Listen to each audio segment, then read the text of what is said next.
So thank you for joining us for this evening's event. My name is Nick, and I'm one of the events hosts here at Powell's Books in Portland, Oregon.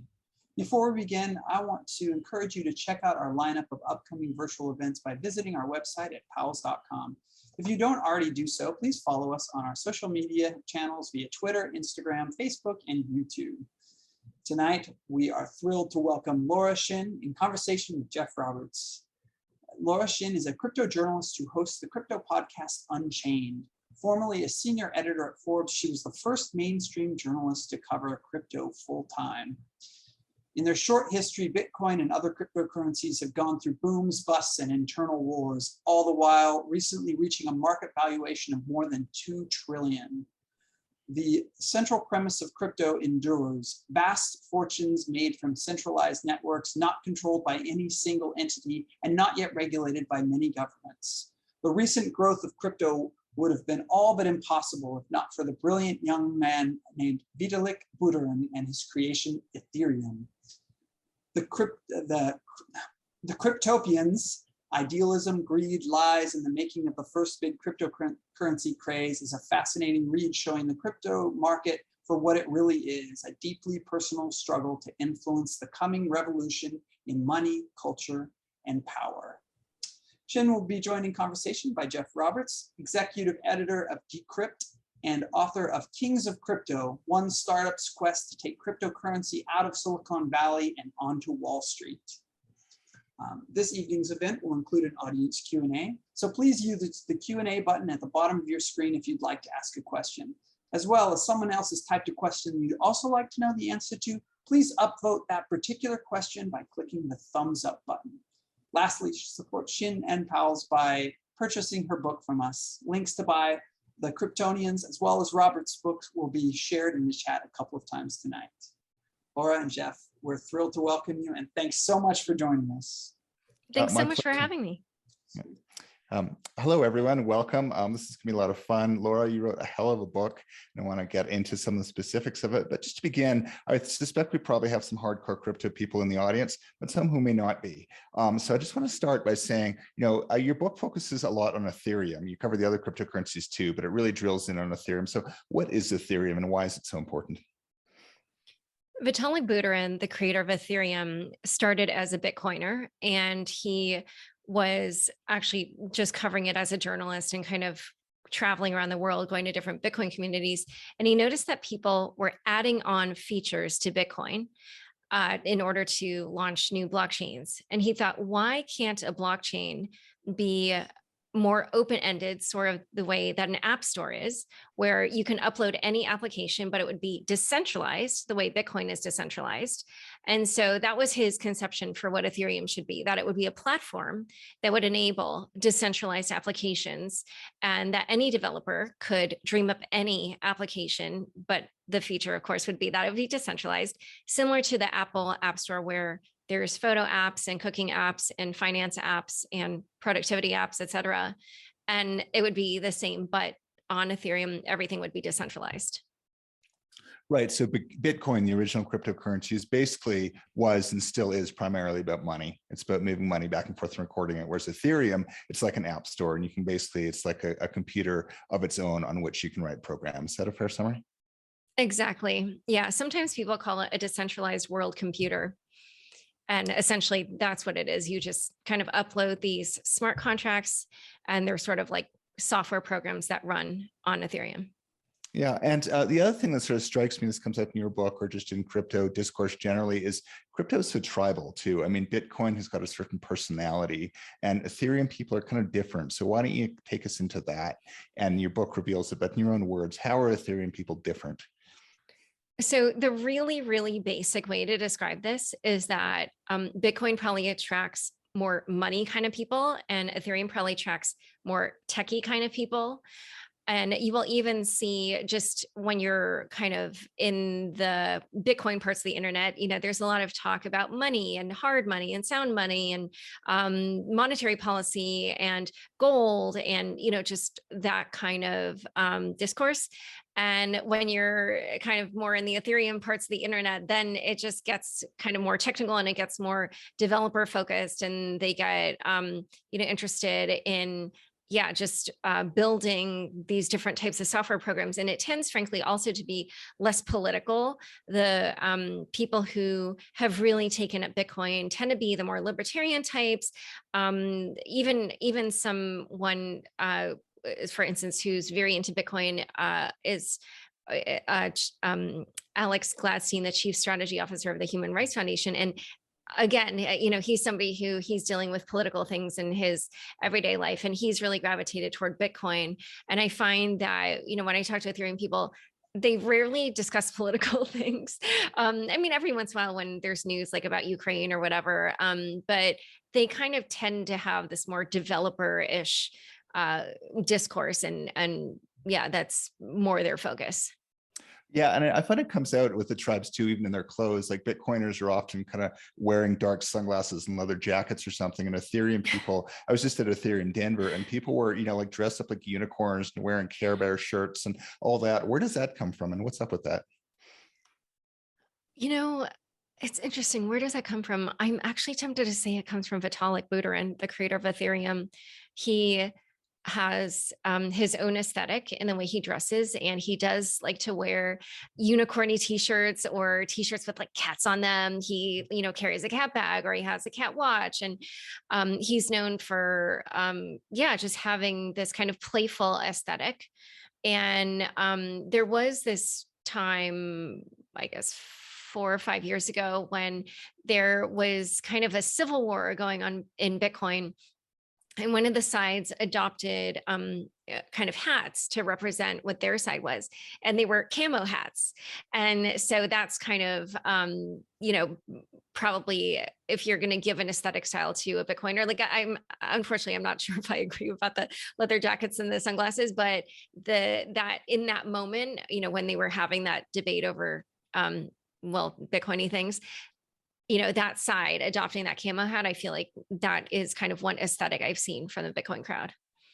Yeah, that makes sense. I might have been overstating it. But the other intriguing thing about Ethereum versus Bitcoin is the founder of it is kind of vanished into the ether, Satoshi. Some people have good guesses who he is, but he's just kind of like almost this like holy messiah who came and left, whereas Vitalik is very much with us.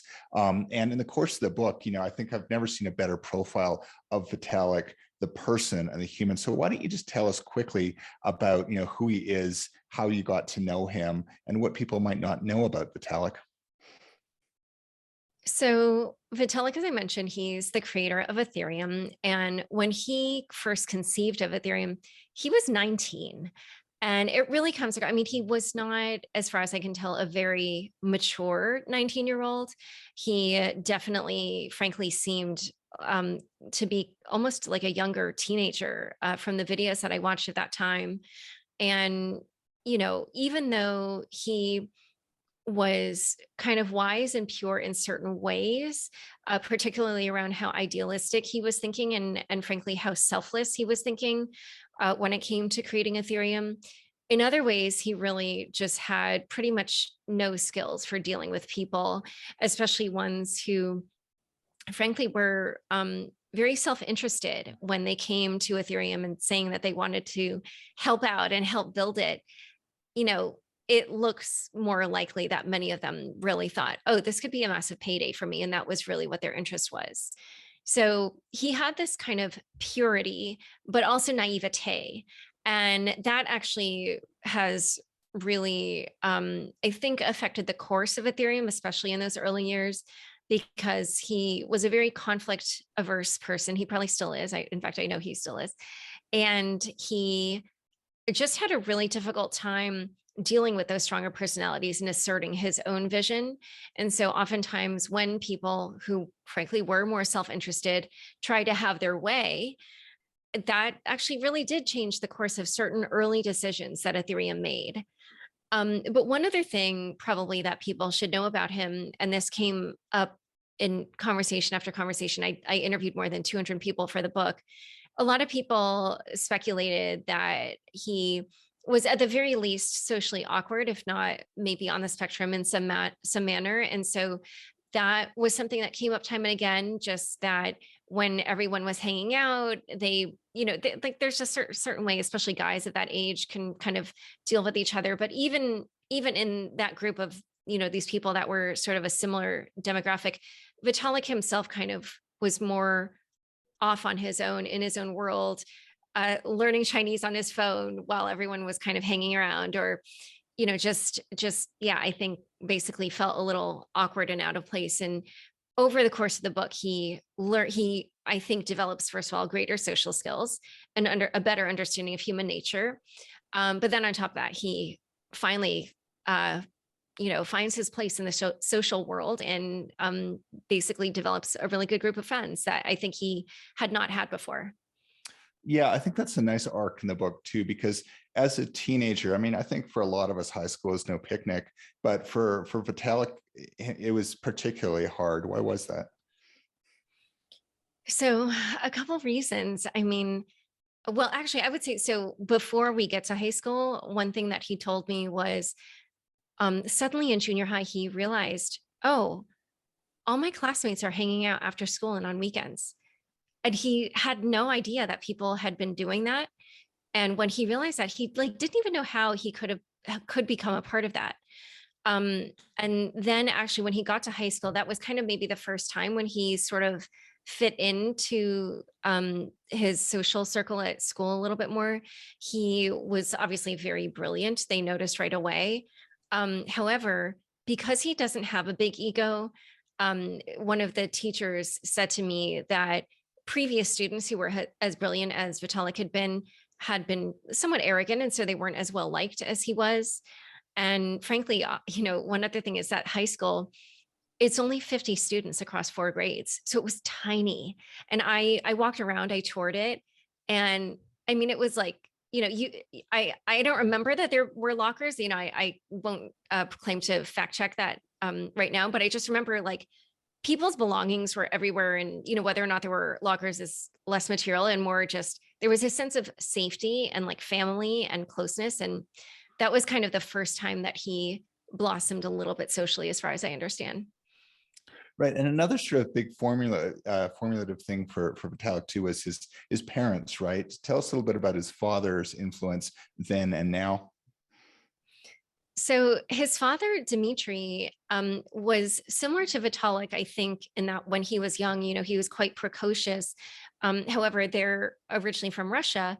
And so when Dmitry had been young, he hadn't been able to do things like get a computer and stuff like that. And so when he realized that Vitalik had those interests and was very bright, he gave things like a computer to Vitalik at a very young age. And Vitalik took to that kind of thing. And, I think both of them were, very precocious when it came to math and computing and stuff like that. And as far as I can tell, they're very close because his parents divorced. And when they immigrated to Canada, at least for a little while, his mother, Natalia, was living in a different city getting her, I think it was MBA. And then, so after that, even when they were in the same city, Vitalik lived with his dad and his stepmom. And as far as I can tell, Dmitry, first of all, if you follow him on Twitter, Dimitri's kind of like a little bit of a philosopher type person. And so he just wanted to let Vitalik kind of find his own way. And he's not a helicopter parent or any, kind of person like that. He's not a micromanager.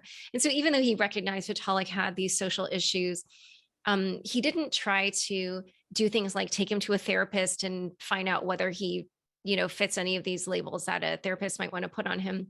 He just tried to focus on what are the actual problems. Like, for a while, Vitalik kind of had delayed speech, and he would try to help him formulate his thoughts into words, or, kind of work on the friend issue or things like that, like just more on a practical level. Yeah, no, that's interesting. And fast forwarding to, so, he kind of came out of high school and then he wrote the Ethereum paper as this sort of very kind of callow 19-year-old, but utterly brilliant. And then all of a sudden there he's in Switzerland with all these hangers on who, it's sort of funny. They claim Ethereum, there's like 12 people who claim to be Ethereum co-founders. And while I'm sure a lot of them contributed one way or the other, I mean, there's no way there would have been Ethereum without Vitalik. And what did he say about that recently? Didn't he tweet something to the effect of like, if he had a do-over on that? So take us into that dynamic a bit. Yeah, I think, you know, he recognizes that it may have been a better idea to be more selective about who his co-founders were. There were technically 8 co-founders, but for sure, one of Vitalik's biggest lessons from those early Ethereum days was that, you know, not everybody's the same, and, you know, you have to be discerning who you work with. And you know, one other issue, frankly, that came up early on was another developer that was helping to build Ethereum was somebody named Gavin Wood. And Gavin had very, you know, like kind of fixed opinions about how things should be done. And Gavin said, well, you know, really out of these 8 co-founders, the only people that are really building it and probably really deserve the title of co-founder are the developers, which would have been Vitalik, Gavin, and then another person named Jeff Wilkie. And the others were what Gavin would have called more like angel investors or advisors. They were people like making introductions or, you know, just providing angel investment. And so, you know, Gavin would say things like, well, you know, in that case, then they shouldn't be co-founders. But, you know, Vitalik, like I said, he's not a confrontational person. He's not one to assert himself. And so he kind of would say things to me, at least, like, oh, well, you know, I think Gavin was kind of downplaying how important their roles were, blah, blah, blah. However, then later on, when they had finished the crowd sale and they were actually building, at that point, yes, the only people that were still working on it were those 3. And then they hired a bunch of other developers, but all the other people, yeah, they at that point, they were not involved anymore. And also at that point, they'd gotten their early allocations. So, you know, in a way, it does seem that in hindsight, probably, I think Vitalik would recognize that, okay, the only people who actually really did build it were the developers, like Gavin pointed out. Yeah, I've covered startups for years, and they're always stormy. There's always some clashes and collisions, which makes them fun. But oh my God, the stuff you recount, like the Red Wedding. Tell us really quickly about that. And for those of you who don't watch Game of Thrones, it's an infamous episode where half the characters get killed unexpectedly. But in the Ethereum Red Wedding, what happened? So basically, there were a lot of conflicts in the first, I guess, what is that, 6 months. And essentially, the main conflict was between the group that I called they called the business guys, and the group that they called the devs, the developers. And the business guys were people who wanted to do things more in the model of like a Google or a Facebook or a Twitter, where, you know, you take the data from the customers and then you profit off of that. And your technology is closed source. And the Bitcoin way, of course, is to do it decentralized, and you're not making money from the customers or users. And everything is open sourced. And so the developers really, by and large, were more in that camp. And I mean, there were a number of other things that they disagreed on, but that was basically it. And so there was this like schism that was forming between the devs and the business guys. And finally, there was this day when they were going to meet actually for this other reason. But because the tensions had gotten so bad, they realized, wow, we need to address this. And on top of that, there was a major issue with a particular personality who was in the business guys camp, somebody named Charles Hoskinson. And he, at that point, had the title CEO of Ethereum, although whether or not he actually deserved that title is definitely up for question because of the way people talk about it now. Vitalik described it as like, you know, so I can't remember the exact quotes. You'll all read it in the book, but it's very clear that I don't think anybody legitimately thought he would, you know, deserve that position, except maybe Charles himself. However, what ended up happening was a lot of people had issues with Charles in terms of the fact that they felt that he told a lot of tall tales, and there were other issues as well. And so between, you know, those two things, this like question over what is the vision for Ethereum, and then the fact that people who were living with Charles were like, you know, we're not going to keep going with this guy. Like it's either us or him kind of situation. They were really fed up. So what happened during actually, I think most people call it the Game of Thrones day, but they sat at this big table and everybody aired their grievances. And I don't think it was pretty, especially unfortunately for Charles, who later described this to me as an hour in which the others brutalized me. That was the quote that he gave me. And, at the end, yes, he and another co-founder who was another business guy were not. So what they did was they disbanded, and then Vitalik invited back who he felt should remain part of the project, and they were not invited back. And, at that point, really the devs that was the first time when the devs sort of won. Yeah, the battle between biz and devs, it's a common one in crypto, and especially in Ethereum. The irony, of course, is Gavin Wood and Charles Hoskinson, who are kind of the villains of the book. I'm not saying you made them that. I think they did that to themselves. Your research is so thorough, and everything you put in there, you back up with quotes. But in my case, I came away saying, my God, Charles Hoskinson is a psychopathic liar, and the self-aggrandizement was just ridiculous. And Gavin Wood too. My goodness, I mean, he seemed to shiv Vitalik at every chance he could. But both those guys now are running their own multi-billion-dollar crypto projects, so I can't shed too many tears for them. But I'm just kind of curious what the relationships are now, because I found in the course of writing my own book, you go to like origin stories, and you have people who actually believe what they're saying, even if it's not true. And the same facts get recounted like 8 different ways. And in their minds, they sort of, I think it's just human nature. We want to make our histories look better and our founding stories better. But what is the relationship now between Gavin and Charles and Vitalik and the other founders? Are any of them still speaking to each other? I don't think they're super friendly. Probably Joe and Vitalik still talk. So Joe Lubin is the founder of Consensus. And there was a period where definitely relations were frosty between them, but I think those have since mended. I think Gavin and Vitalik are cordial when they see each other, as far as I understand. A couple years ago, I was at some point when I was working on the book, they did appear together at an event in like Singapore or somewhere in Southeast Asia. And, they didn't seem to like be sending daggers to each other like through their eyes or anything like that. But are they friends? Like, do they chat all the time? No, I don't think so. Charles, I can't remember the details on this story, but I think he must have said something publicly like, I don't get any acknowledgement from Vitalik or Ethereum people or something like that. And then I think Vitalik tweeted like, I hereby acknowledge Cardano, or I forget, because I didn't actually see this. Somebody just told me this. So I think, some of those issues around like, hey, you haven't done anything for my ego lately. Can you just do that for me now? And, whatever, that kind of stuff happening on Twitter. I think some of that is still going on. Yeah, of course, all these people are billionaires now, and for some reason, having billions of dollars seems to make people strange, but that's another story. We've got some great questions coming in from the audience. I encourage you to post others, and I'll get to them really shortly. Actually, I've got one right now. I'll post to you. One of the other main characters in the early part is a woman named Ming, who ran the Ethereum Foundation and seemed to have kind of like a cult-like effect over Vitalik, and frankly just seemed Looney Tunes. And eventually, I don't want to spoil too much, but she eventually deservedly gets turfed out. But someone is asking, Jerry's asking, what the response has been from the likes of Charles and Ming since your book came out. So nothing from Ming. People should definitely read the end of the book to find out kind of my last interaction with her. So I don't know if she's read it. For some reason, I don't know. I just have a sense maybe she hasn't. I don't know.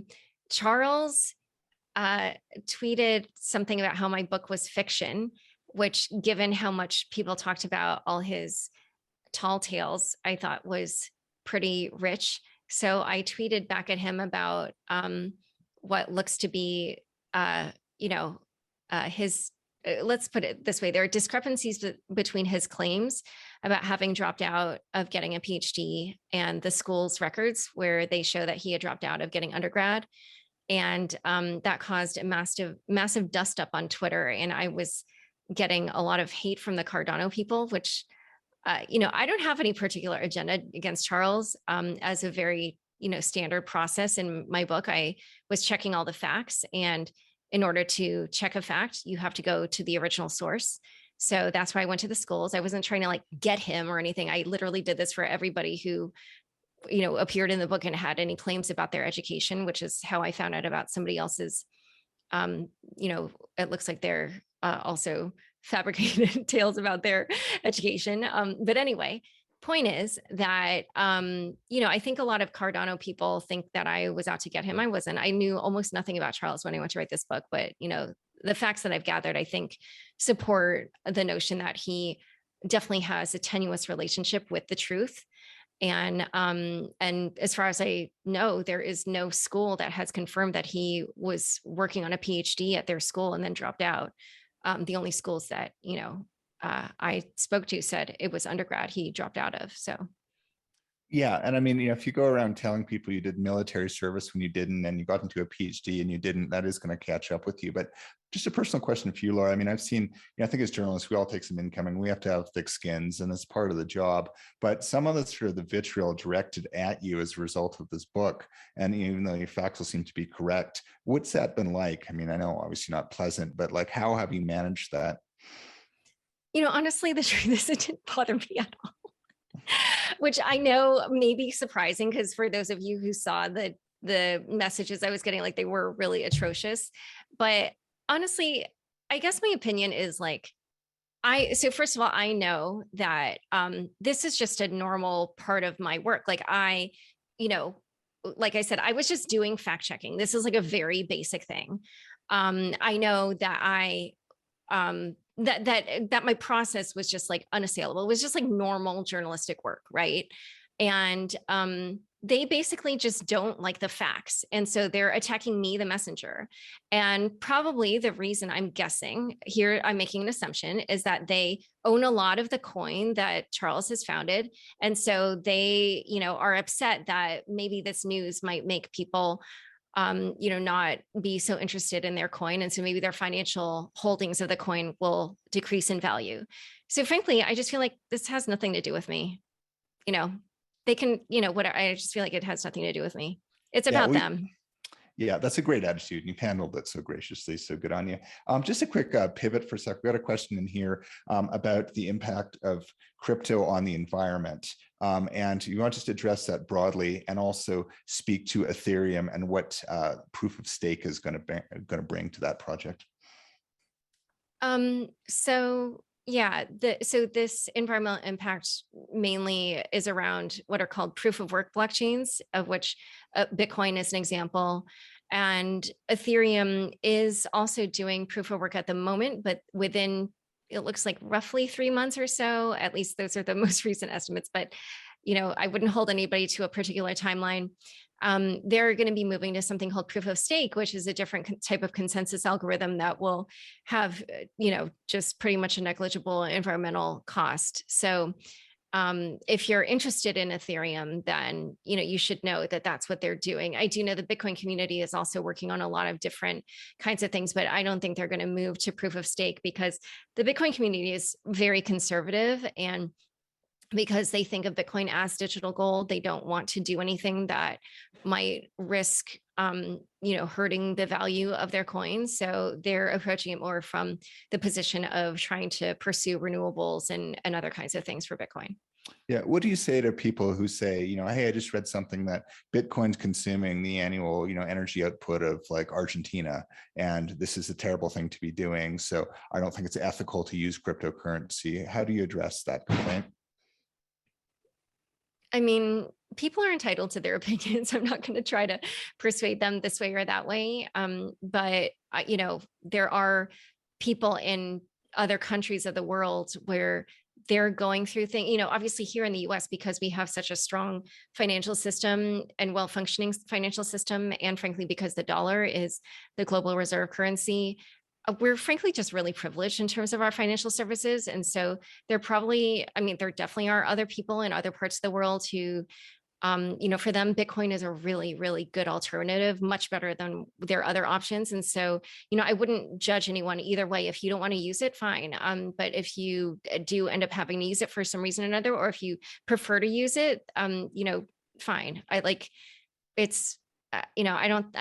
personally, I don't put any value judgment on that.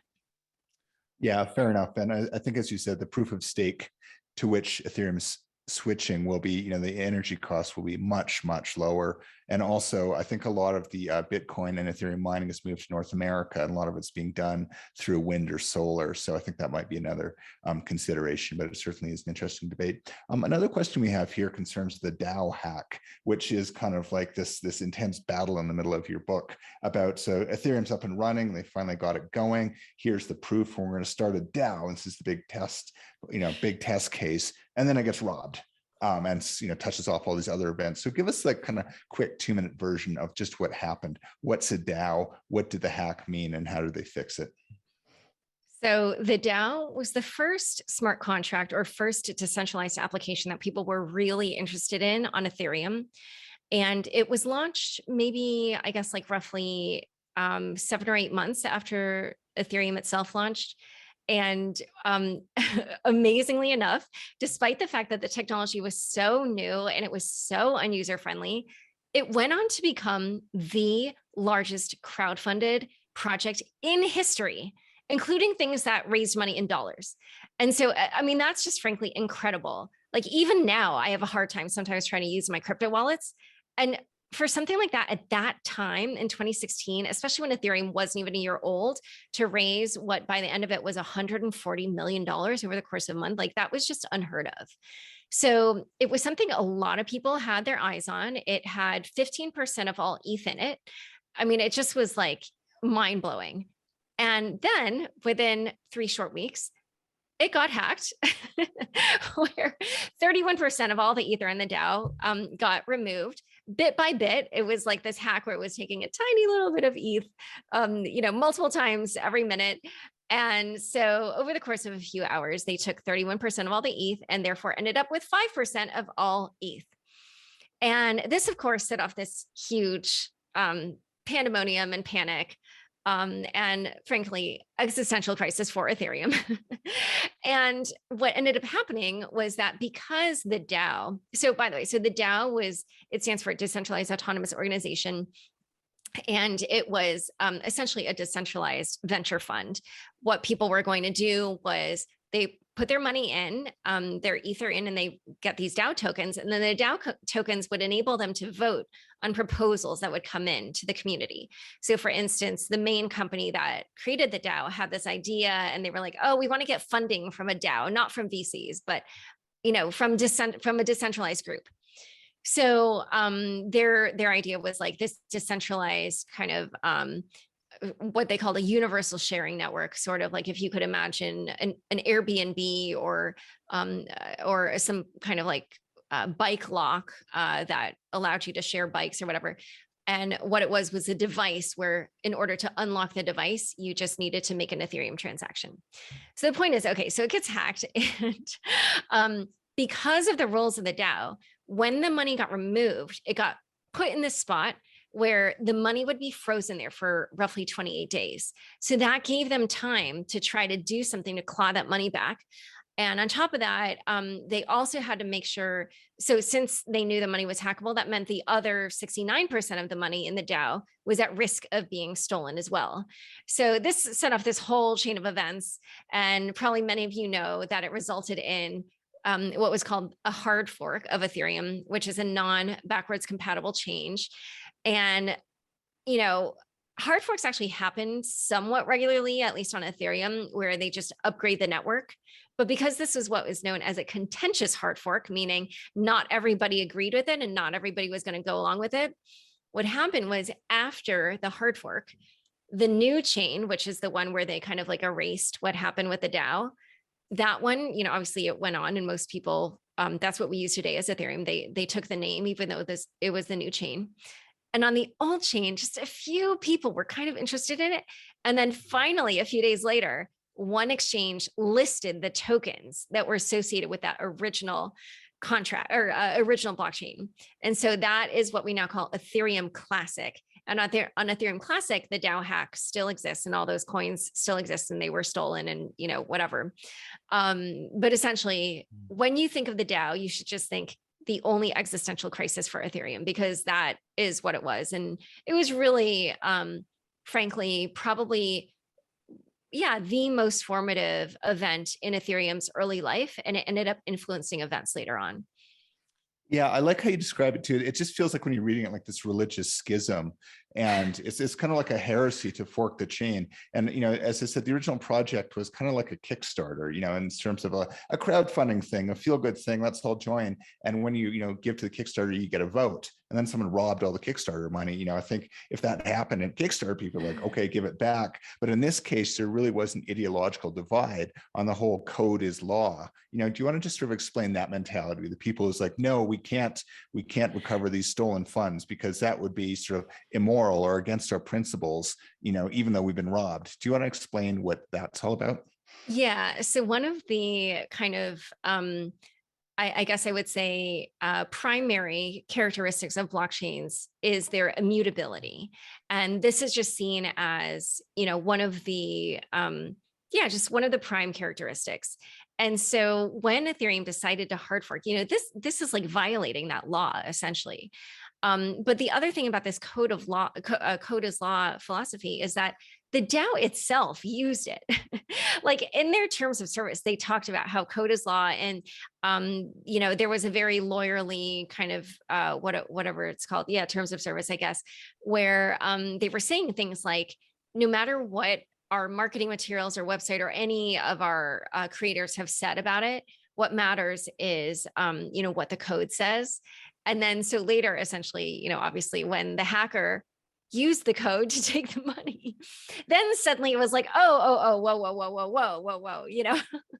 I mean, granted, certainly there were people in the community that were arguing code is law, and they were like, we shouldn't change this. And people will read in the book about this very tense exchange with some of the exchanges, where the exchange owners were saying, look, it's more important to make people feel that the blockchain is reliable and to emphasize that this is an app on Ethereum and it's not Ethereum itself. And one person in the chat is seen as saying things like, this is DAO, not Ethereum. And, they were just getting irritated, and they were saying things like, look, the people who invested, they need to learn their lesson, that they didn't do their due diligence, and that's important, and they should have done that. Things like that, just this kind of attitude of like, look, too bad, but then, there were other people that felt like, whoa, 5% of all Ethereum, that's a lot. And Vitalik himself, being kind of this philosopher type, he wrote a blog post where he actually didn't take a side. What he said was, these kinds of things happen when the code and the intention of the code have a gap between them. So what we have to do is focus on just, making sure there's no gap, which is like, it's just the perfect Vitalik-ish way of approaching it. This researcher type of perspective. So anyway, yes, you guys should read some of those chat logs that I've read. By the way, check out my footnotes. I linked to all this stuff so you can find some really entertaining threads on the internet about it. Yeah, and that's like this detective story. And the fun part is, after the book came out, you basically you tracked down the hacker, huh? Yes. Well, we tracked down the hacker while we were finishing up the book. But I saw, what was that question? I just want to, so for this person who asked about whether there are any updates about the Dow hacker since the book came out, so I don't know if you know. So in the book, the person is not named, but the day the book came out, we named them online. And I mean, there's so many things that happen, but I'll tell you what was happening behind the scenes. So essentially, when you do a book, and Jeff knows this from doing his book, you do what are called 3 final passes. And it's kind of like, the publisher has, and they'll do kind of like legal, proofreading, copy editing, whatever. And then they send it to you. And then, you kind of, because maybe, sometimes they maybe have inserted some errors or whatever, you fix this, send it back. Then they do their second pass, and then they send it back to you. You again, do another pass. So meanwhile, I've also hired my own independent fact checker to work with me. And when we were about to send back our second pass, so now the publisher has done 2 and we're about to send our second, I get a trove of new data. And this is actually such a funny story because this came to me kind of like the comment out of nowhere. Basically, one of the people involved in the DAO is somebody who is based in Brazil. And he was involved in rescuing the money. And he reached out to me saying, hey, Laura, the Brazilian federal police opened an investigation into the DAO years ago. And by extension, because I was involved in it, they also opened the investigation into me. And I realized that I should probably, commission a report to help exonerate myself. And, these kinds of things are expensive. And so he was like, I was trying to think of who else might want this data. And I thought of you because of your book. So he basically got a discount, and then I credited the firm in my book. And we get this data and we're looking it over, and we do things like we're parsing out kind of what are the time, so what the data showed was the times that the Dow hacker was cashing out from Ethereum Classic to Bitcoin. And the reason they were doing that is because in 2016, Ethereum Classic was 3 months old or whatever. So it was not very liquid. It was not very usable. Everybody knew those coins were the stolen coins. And so, Bitcoin obviously is the most liquid, even to this day, crypto. And it's much more usable. It's like easier to turn into real money, and it's easier to use. So what they were trying to do was they were trying to convert their Ether Classic to Bitcoin. And they were using an exchange called Shapeshift, which didn't actually take customer identifying information. The way they handled things was all the transactions were public, but there was like a maximum limit of roughly $2,500. It actually changed over time, but I think at that time it was $2,500. So, that was their way of trying to convert the money to Bitcoin. It was like, I don't have to reveal my identity here. The catch is that I can only do it $2,500 or less at a time. And I have, like a lot more money than that. So we were noticing what are the times of the cash outs, and we mapped them onto, a clock. And I already had some suspects that I had been trailing for years, frankly, actually.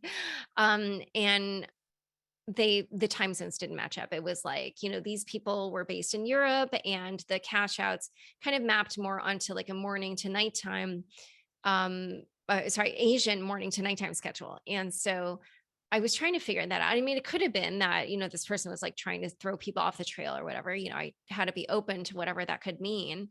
But the thing is that, I had gotten customer service emails from the hacker that they had sent to Shapeshift back when they had done the hack, like when they were preparing the money in their different smart contracts to make the hack. They had sent a few customer service emails. 2 of them were really probably too short to say much about the person, but the third, it was, even though it was still so short, there was just something about it. It was very obvious, at least to me, that this person was a fluent English speaker, like no question. Not only was it in perfect English, but it was in shorthand. If I say, you can of course say, I am going to the store, but we often say things like, going to the store, like we cut off the I am, right? And it was written like that, which is just another level of fluency. So, I was like, okay, Asian cash out times, but I can tell this person is a fluent English speaker. So my fact checker and I faced this question of, whoa, we have new data. It would be great to go over it, but we're supposed to turn this in tomorrow. So what do we do?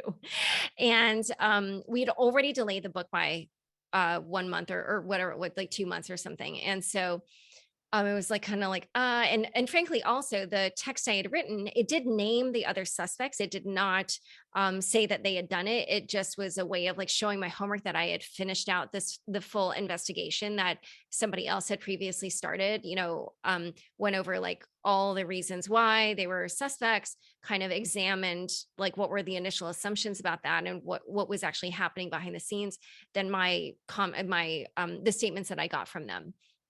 So it was very kind of like, I did everything. Here's the homework, just showing you my work kind of section of the book. And so I did tell the publisher, but they were like, you cannot change things at this late moment. Like it's too late. They were like, this is supposed to be the moment where we're just getting fewer and fewer changes until like we put it out. So meanwhile, I'm like furiously hounding Chainalysis, which is another company I'd been working with. And I didn't hear from them for a while, but I must have emailed them like 4 or 5 times. And I was like, oh no, they hate me now. They're never going to talk to me again. And finally, they did reach out. And as people may be aware, so what the hacker had done is after they had gotten the Bitcoin, they did what's called run the money through a mixer a few times, actually, where it's a mixing service and it's just what it sounds like. They mix the coins with a bunch of other people's coins, and then that makes it harder when they're spit out on the other side to track it back to where they came from. So Chainalysis had the ability to demix. This was not publicly known until my book came out and we revealed who we believe is behind the Dow attack.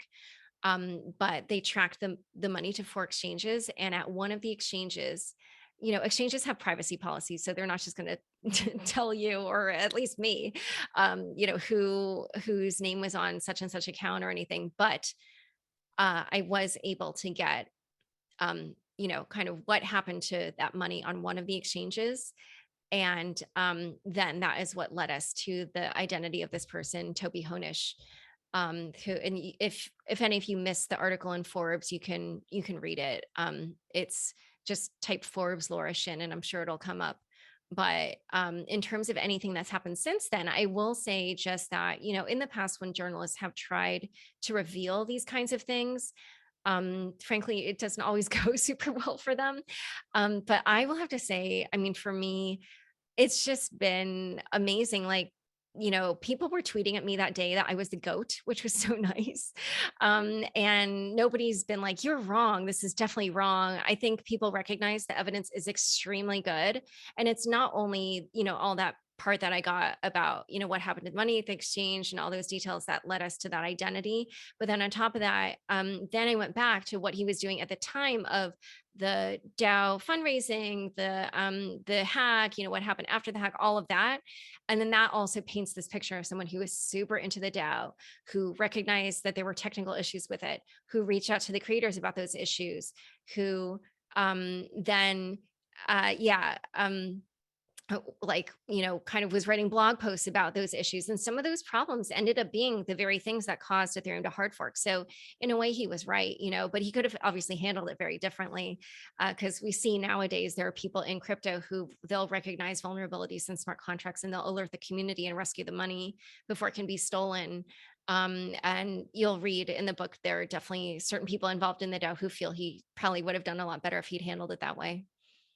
Yeah, I know, a very crypto thing. The right thing to do would probably be warn people and fix it rather than rob everyone to point out the flaw. But that's crypto. What a fun detective story. And it's funny, everyone thinks, crypto is for criminals because it's untraceable. And like, oops, this guy sounded like a really good programmer, but he still tripped up and got caught. And the blockchain outed him basically, right? Yes. And actually just one other piece I wanted to reveal about kind of our process was because I'd written that section on just to finish out the story with what happened with the publisher who did not want me to make more changes, because I'd written that section already, when obviously I came to them and being like, okay, we have an identity and the evidence is really good. Then of course they were willing to make changes. But what they said was, it is so late that what would be best is if we could just use the same number of words. I mean, it didn't have to be like literally the same number, but within a certain range, because they even said things like, oh, if you add pages, then it can do things like it can change the size of the book jacket. So, which was a thing, I hadn't thought of. And so then that's why if you read the Forbes article, there's a lot more information in that than we put in the book, because it was like, it was just in such a final state. We couldn't do like too much to change things. So yes, we had this amazing scoop, but yeah, we just had to like slot it right in. Yeah, well, I'd argue it worked out because this scoop kind of coincided with the launch of your book and created a whole bunch of buzz. So I don't think you can complain too much. Yeah, no, it was perfect to have the big news story at the same time. Yeah. Laura, we've got about 10 minutes. There's a couple other questions here I like Cameron's. Do you think Ethereum will ever lose its top spot? I mean, because as it stands, it's a debate whether Bitcoin or Ethereum is more important. They both are. People talk about the flippening when Ethereum is going to surpass Bitcoin. And personally, I think it will. But there's all these other, competing layer one projects that say, hey, Ethereum's just too dysfunctional. They can never get it together to pull this or that off. So do you think Ethereum, is it going to stay on top, or is there a risk they could still lose the crown and something else could come along and dislodge it? It's so funny. The truth is, I probably just don't really have too much of an opinion on this. I try actually to not have too many opinions, just because I don't ever want to miss a story, because I'm like so convinced it's going to happen one way or the other. But for sure, Ethereum, let's put it this way. Ethereum has a ton of stuff going for it. First, For people who follow Electric Capital, they do this amazing developer report every year. And for the last few years, it's shown that developer activity in Ethereum is like just far and away greater than any other blockchain. They have the greatest number of developers. It's like literally, I think 4x the second highest developer ecosystem in crypto.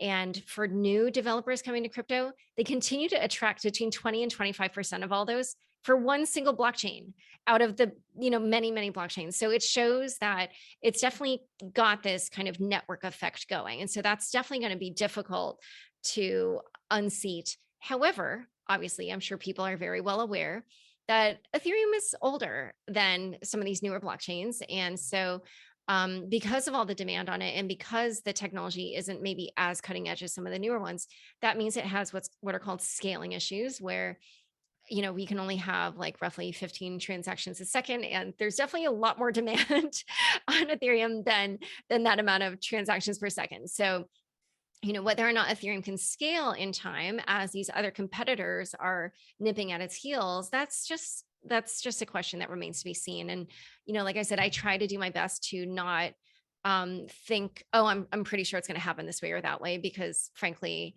I'm a journalist. I like follow the story. It's like literally it has to happen first before I will follow it. So yeah, I don't really have too much of an opinion. I do think it would be hard to unseat, and yet at the same time, there is an opportunity, and that's why people are trying to take it. Yeah, no, I mean, same. The risk for journalists is, and with everyone is, a good journalist goes and looks at the facts and reports what they see, but it's very easy to decide, what the facts are, what the story is, and then fit the facts to match that. So always a peril for, journalists and everyone. And it's interesting what you say about scaling too. I think, our philosopher friend Vitalik was one who came up with the triangle. He has a fancier word for it, but with blockchains generally, you can have 2 of 3 things, but it's very hard to get all 3. And that's security, make sure it's not hacked, have it decentralized, and to scale up enormously, and to try to get all 3 is something that's been elusive so far. And I think Ethereum is still trying to achieve. Would you say that's right? Oh yeah. Yeah. He calls it the trilemma, the blockchain trilemma or something like that. I forget, something trilemma.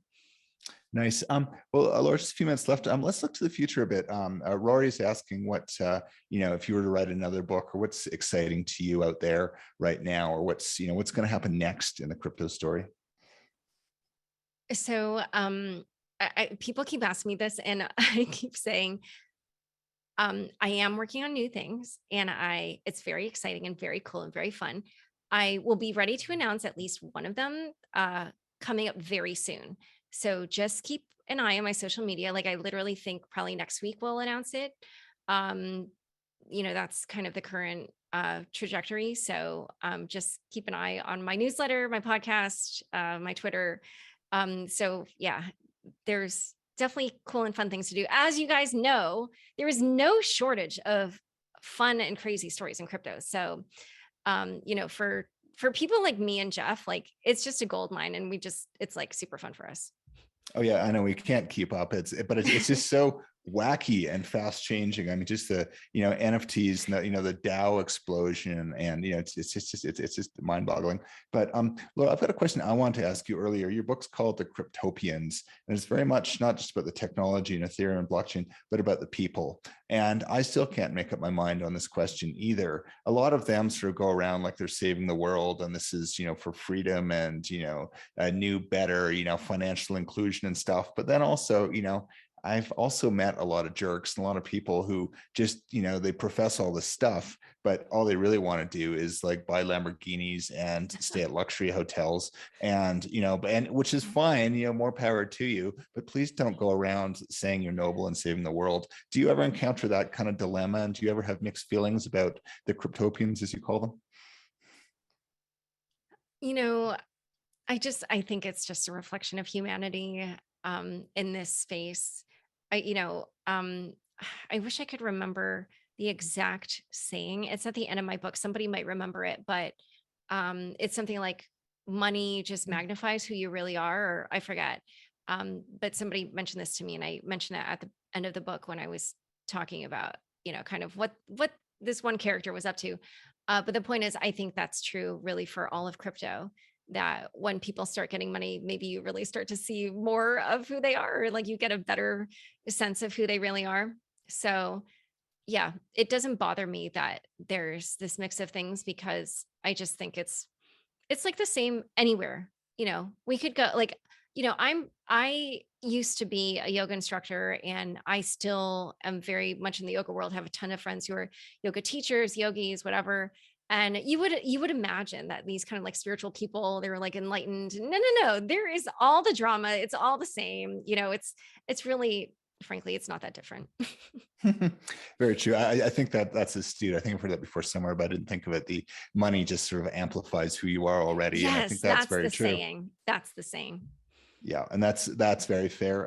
Let's end on this too. I think Vitalik. I mean, I'm not really one to kind of put people on pedestals, or because people are as feet are made of clay. Everyone's got some faults, but Vitalik, I'm really astonished about how he's sort of kept his humanity and his sort of humility. I mean, if I could, just sit down and learn a seventh language, tomorrow, and I'd written the most, influential, white paper of 20 years, I probably would go to my head a bit, but it doesn't. And also I'm impressed too by his other writings. I'd argue he's, I put this in my book review, and a very important economist. You've got people like Keynes and Marx, who are philosophers and economists and change the world.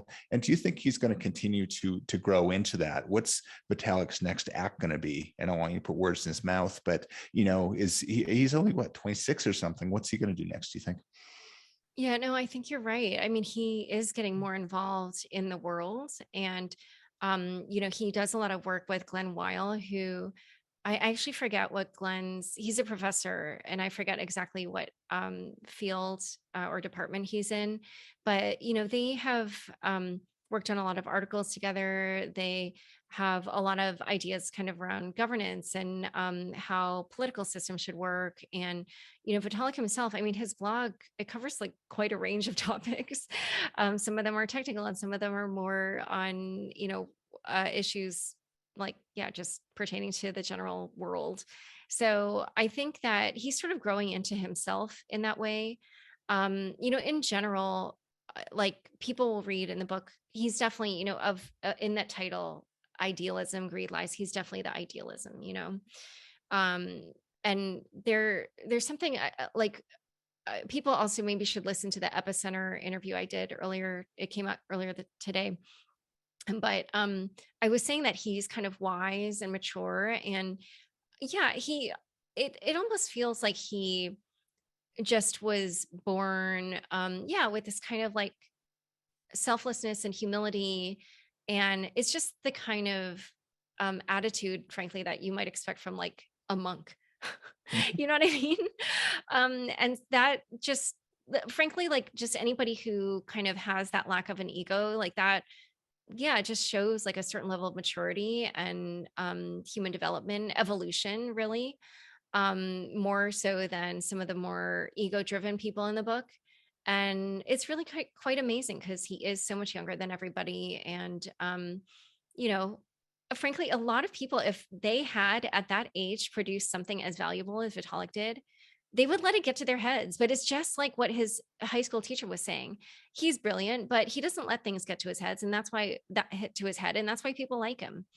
So, I personally think he'll probably continue to grow on and become and be an influential figure, no matter what happens to Ethereum, actually. Yeah, well, maybe for your next book, and I'm only half joking, I think a biography of Vitalik, someone's going to write one at some point, because I think he's one of the most interesting programmers and philosophers and people of the 21st century. So something to think about one day. Okay. I believe we're about wrapping up here. Is that right, hosts? Yeah, sure. Yeah, that works perfect. So thank you both so much for joining us this evening. That was a great talk, very, very interesting and very, fascinating stuff. So, and it was great to have all you out there joining us, and appreciate for tuning in. And please consider purchasing a copy of the Cryptopians by visiting us at pals.com. And while you're there, please check out our lineup of upcoming virtual events, and we hope to see you at another one soon. So have an excellent evening, and thanks to you both again. Thanks, everyone. Bye.